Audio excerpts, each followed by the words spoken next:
Друзья, минусовая сторона этого года, это понятно, хаос и кризис будет существовать в вашей жизни, и вы не будете понимать, что происходит с вами, с вашим окружением, и вам будет казаться, что все уходит из-под ног, все неконтролируемо, непонятно, что-то происходит, и вам просто вот год Кету, он подсказывает, что человеку в этот год нужно быть на высокой дисциплине. Все там, сон, питание, работа, отношения, все через высокую дисциплину.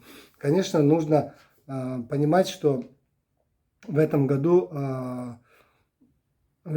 Кету будет наводить, как говорится, если вы не наводите порядок в своей жизни, то планета Кету или Вселенная на вам будет направлять именно эти ситуации, чтобы вы навели порядок в своей жизни, чтобы вы ввели в свою жизнь дисциплину.